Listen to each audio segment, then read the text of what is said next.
Hello and welcome to Expert Advice. Today we are in conversation with Mr. Haren Sanghvi of PeriGrow Consulting Private Limited. Today he is with us to talk about income from capital gains. Now let's take information from him regarding this topic. Hello and welcome to the show, sir. Thank you. Sir, first of all, could you tell us, in case of real estate transactions, what are the taxation aspects? The income from real estate transactions are part of capital gains. So any property being held by a developer is also a immovable property, but it is being held by him as a stock in trade. So that income becomes part of the business income. So any investments done in property by an individual and not held as a stock in trade will become income taxable under the income from real estate transaction under the capital gain. Capital gains transaction is for under two aspects. One is a long-term capital gain, one is a short-term capital gain. So any profit being earned from, for example, you bought one house and being sold and you sell it after some time, the profit you make on that is called income from real estate transaction, which is considered as a capital gain. Okay, so you mentioned about capital gains. Now could you tell us what are capital gains? Capital gain for a layman's language or understanding or simple man is the income earned extra or the value appreciation, or you invested 100 rupees to buy a property and when you sell the property it becomes 200 rupees. Okay. So 100 rupees is the capital gain. So you spoke about capital gains. Now how in industry do we use it? What is its actual utilization? See, it is different from you are not earning anything from your conducting the activity. It is not a business you are doing. Okay. It's something your investment which is now you're maturing it and either reinvest or do whatever with the proceeds. So this is income which is being earned due to the investment opportunities and being used by you also. So that is a major differentiator as compared to any other income being earned. So while talking about taxation aspects, you mentioned about stock in trade. Could you elaborate on that? Stock in trade is property remains, if you are buying a house, for you it's a property, but the property is an asset of the builder or real estate developer who is supposed to sell it again. Okay. So for him, the profit being earned, so he has constructed that house at 100 rupees and sold at 120 to you. So 20 rupees is the business income to him. Okay. So it is not the capital gain to him. Okay. Because he is doing it as a part of his business and profession. And what the SSC is doing it, or what some individual will do it, is part of an investment opportunity, investment being sold further or investment being done further. Okay. So there is something known as capital assets too. Could you elaborate on that? Capital assets is the terminology which is defined as Section 214 of Income Tax that defines what is capital asset under the Income Tax Act. So the capital asset is a part of immovable properties. Section 214 describes what is not part of capital asset also. Okay. So like your jewelry also, jewelry is excluded from capital asset. Then any bonds which you are holding are not part of a capital asset. Anything which is immovable property becomes part of the capital asset. Okay. Section 214 is to be referred to understand the definition of capital asset. So talking further about capital assets, could you tell us its classifications? Capital assets are classified under Section 240 as I already mentioned. Okay. So now the point is the gain which is being derived is a long-term gain or a short-term gain. So capital assets you can say are share securities, listed debentures, any property being held, they all form part of capital assets. So whenever any profit is being earned, any gain is arised on the transfer of capital asset from one person to another, from one entity to another, it leads to capital gain. Okay. So now the most important aspect in capital asset is what is the tenure of holding. So capital in the gain is defined in two categories. One is the short-term gain, one is the long-term gain. Okay. Short-term gain is defined based on the period of holding of asset. So for example, you have bought a flat for X amount 2 years back and you are selling it today. And one flat you are bought 5 years back and that also you are selling it today. So the 2 years flat when you sell today will lead to a short-term capital gain. Okay. And the 5 years flat will lead to a long-term capital gain. Okay. Why this bifurcation? Because the tax rate is different for long term and for short term. So 3 years is the minimum threshold limit for holding any asset which is income from, which is an immovable property. The holding period is 3 years. Okay. Less than 3 years it leads to short term, and more than 3 years leads to long term gain. Short term tax rate is different, long term tax rate is different. But in case of listed shares, securities, the holding period is 12 months. Okay. So if you are trading in some shares and securities, the holding period will be considered 12 months and not 3 years. Okay. Only in case of real estate it is 3 years. Okay. So which is to be analyzed before we do any transaction. Any gain which will arise will fall part of a short term gain or a long term gain, because both have different tax implications. I think the viewers should have noted this. Now, sir, talking about short-term benefits and long-term capital gains. So, how would you differentiate it? Like in case of benefits, what? Short-term gains are taxed at 30% Okay. straight away, and long-term gains are taxed at 20%, and there are also deductions available in that 20% also. Okay. So, talking about indexation benefit, how is it related to taxable income? So moment we say it's a long-term gain, the long-term gain, the amount of, to consider you have sold a flat at 2 lakh rupees, Okay. which you bought at 1 lakh rupees 5 years back. So now in your understanding you have made a profit of 1 lakh rupees on which you have to discharge your income tax. But that 1 lakh rupees will not be taxable. You have to the computation will be 2 lakh rupees is the sale value. The reduction will be any brokerage if you paid, any incident expenses incurred, and 1 lakh rupees which you paid originally has to be indexed. Okay. So there is an indexation cost which has to be reduced while computing a capital value, capital gain under long term. Okay. So might be a 1 lakh capital gain 5 years back, the value may come to 120. Okay. So your taxation gain will be only 80,000 rupees and not 1 lakh rupees. Okay. So what is index cost? Okay. Index cost is every year there is an inflation going on. So what you bought in 1 year, after 5 years there is an inflation index which keeps on increasing. So income tax defines every year an inflation index, which is not defined by anybody, it is defined by income tax, CBDT. This is the index for this year. So if you have bought a property in that financial year, it will recompute the value as on today. Okay. So it will bring the value of that asset as on today's valuation, and that will be considered your cost Okay. while calculating your capital gain. Okay. We'll continue our conversation with Mr. Haren Sanghvi on income from capital gains. You don't go anywhere. We'll be right back.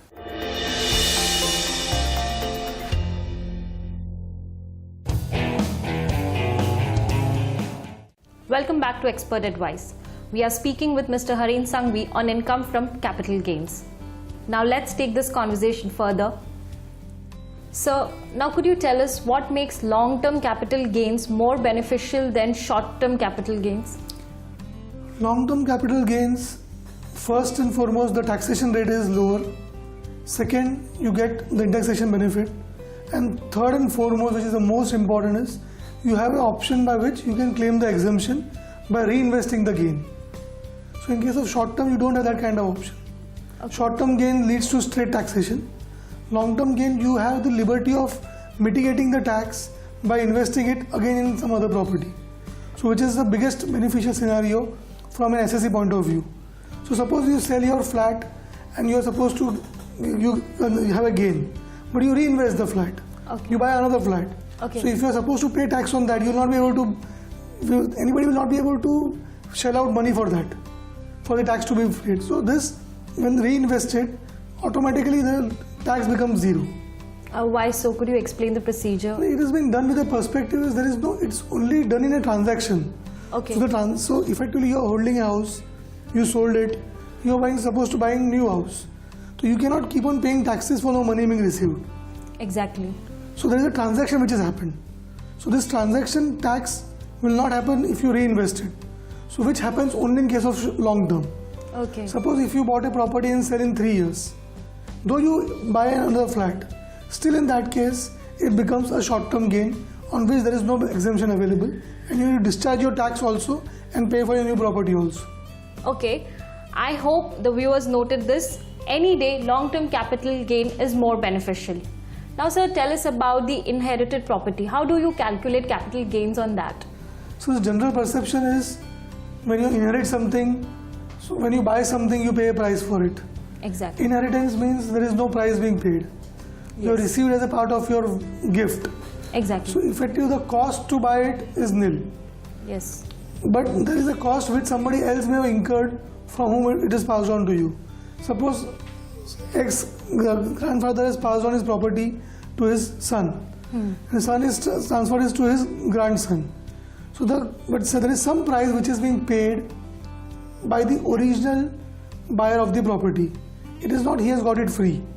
So that price becomes the cost of the property for the person inheriting it. For example, Mr. X bought a property in 1955 at 100 rupees.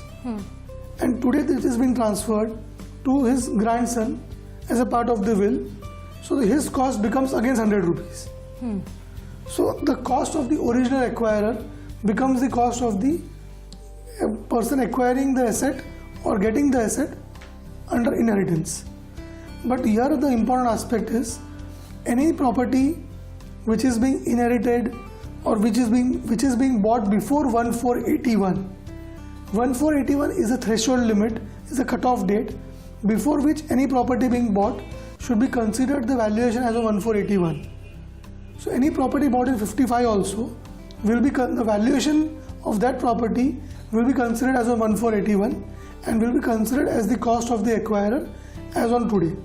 Okay. So we need to always keep in mind any properties being acquired by inheritance should be calculated the cost of the original buyer and your predecessor. And if there is no value being available, the 1481 valuation by a government valuer becomes your cost of acquisition to be computed for computing your capital gains. Okay, sir, could you tell us in case of real estate, what is stamp duty valuation? Stamp duty valuation is the valuation which is the norms set by the government based on which the stamp duty is to be discharged by any buyer of the property. Any transaction of real estate leads to a discharge of stamp duty to the state government. So it was a very open area where nothing was defined. Everyone used to trade the property at different values. But after this stamp duty coming into picture and they have defined the CTS number, it is called city survey number. So every area has a city survey number. The municipality every year publishes a municipal rate for that particular area. So that becomes the benchmark. Any transactions cannot happen below that rate. If you enter into a transaction with me with 2 lakh rupees and the city survey number says the value is 3 lakh rupees, stamp duty has to be discharged at 3 lakh rupees. Capital gain also has to be computed at 3 lakh rupees. Exactly. So you may say I have sold at this price but it does not stand any value because the CTS number and the stamp duty discharge will remain important. If you do a transaction at 4 lakh rupees, you have to discharge at the higher value. So CTS number is the minimum threshold benchmark below which any transactions cannot be considered for capital gain also. Okay, sir, talking about capital gains, are there any exemptions to capital gains? The capital gain exemption is available only for long-term gains, which are under Section 54 and Section 54 EC.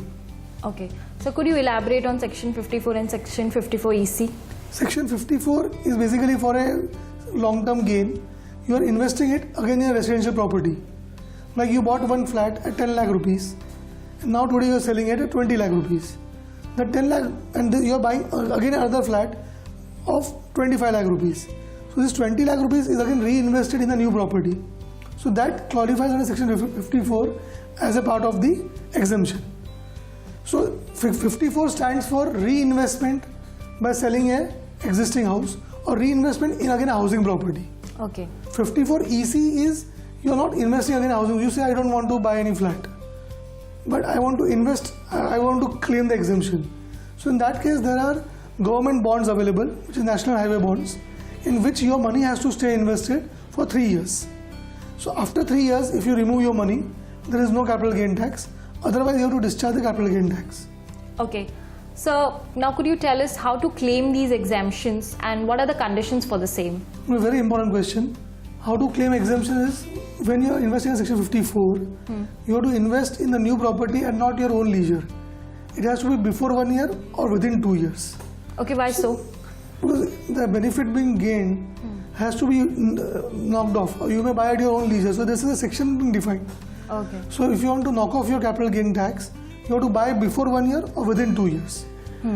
And if you want to invest in 54 EC, in that case, the capital gain has to be invested within 6 months of the transaction. So it is not you can keep the money, use the money and say no taxation applicable. So this exemption is what? It says no tax. So when there is no tax, there are preconditions. So in a 54 EC, the money has to be invested within 6 months from the date of the transaction being happening. Suppose if you are not able to buy a property immediately, then before the end of financial year, within 6 months of that date, that money has to go to a capital gain account deposit. Okay. So that money should not be at your disposal. It's a separate account to be opened by a banker, which is under capital gain account, which is a capital gain account to be earmarked only for this transaction. So when tomorrow you buy the property which you are not able to identify, the money will be used from this account and you will get the benefit. And the money not being used will become taxable. Okay. That was about exemption on capital gains. Time for a short break. You don't go anywhere.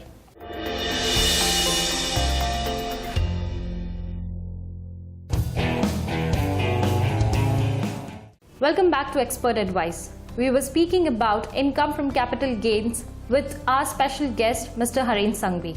Now let's take this conversation further. So now could you elaborate on capital gains deposit account scheme? Capital gain deposit account scheme is the account which is a special account being opened by a nationalized bank, which becomes like a custodian of the long-term gain which has been arised.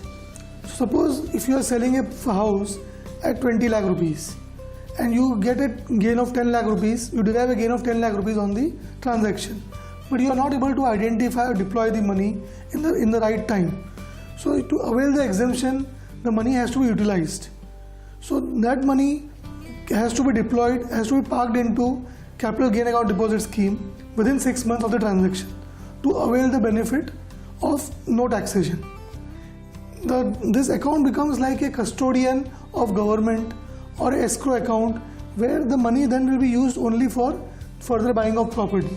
Okay. So you cannot keep that money lying in your own bank account saying this money is lying idle for this purpose, because that money has to be utilized within next 2 years to park the money outside. So that 2 years the money cannot stay in your personal bank account. It has to stay with the custodian of government, which is a earmarked account and can be used only for that particular reason. So this account has got a great significance and is the very important vehicle where you have to defer some transactions to a future date and not do it immediately. Because natural case, we may not identify something which we like today, or the money, or we are looking for a property which is not coming up in next 2 years. Okay. Or is under construction. So suppose now the question is, if you have invested 10 lakh rupees in the account and you are able to buy a property of only 6 lakh rupees, that 4 lakh rupees will become taxable in that particular year. The unutilized amount will become your long-term gain. Okay, so we have received a few questions from our viewers. We would like you to address. Okay. The questions are generally on section 54. Okay. Okay, so the first question goes like this.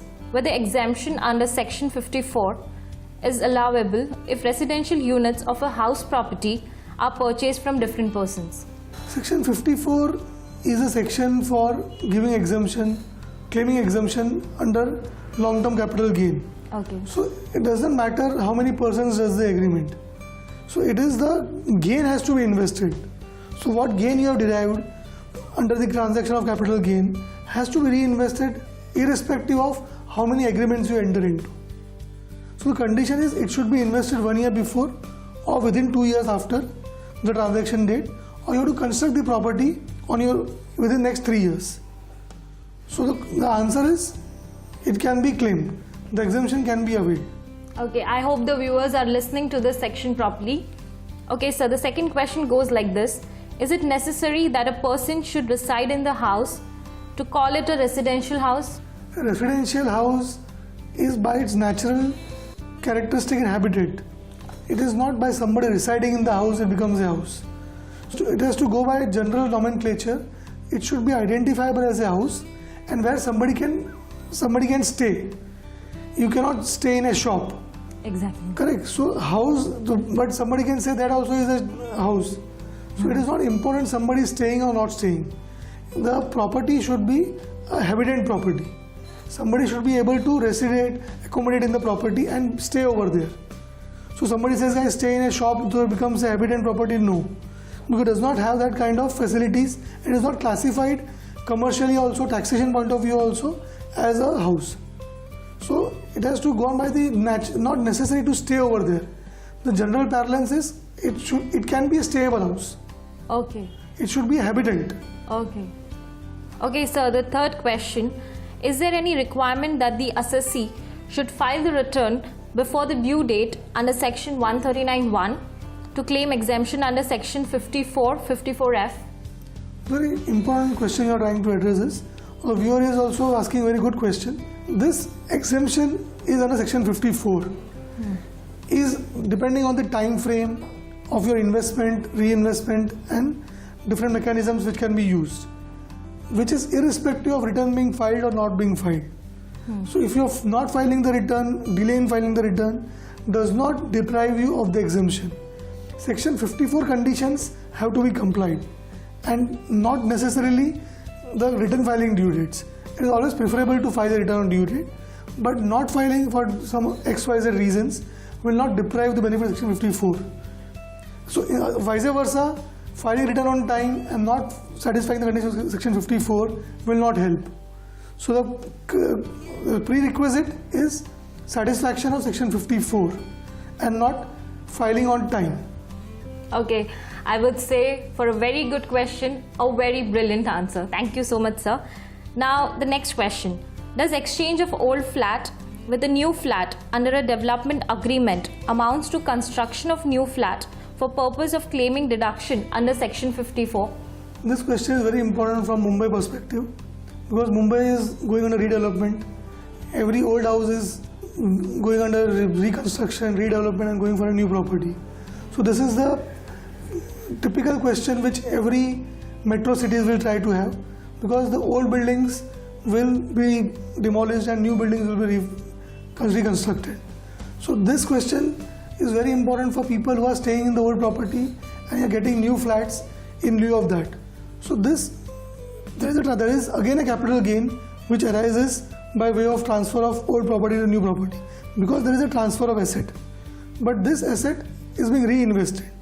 So by virtue of that, the section 54 exemption comes into place and there is no taxation impact, but yes, it's a transfer of capital asset under section 247 and the new property construction should be completed within 3 years to claim this exemption.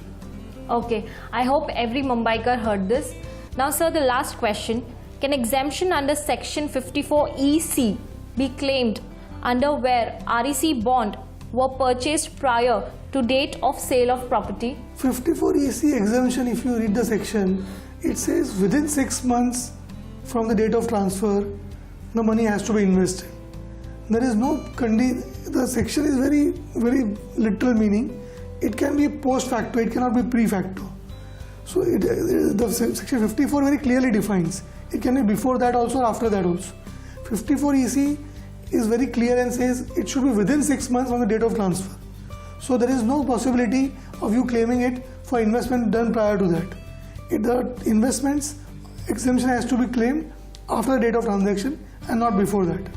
Okay, thank you so much sir for coming on our show. We got a lot of insightful information from you. Thank you so much sir for giving us your time. Thank you, my pleasure. So this was Mr. Haren Sanghvi speaking on income from capital gains. I hope even you got a lot of information from our program. Now it's time for us to take a leave. You keep watching Spin TV. Goodbye. Take care.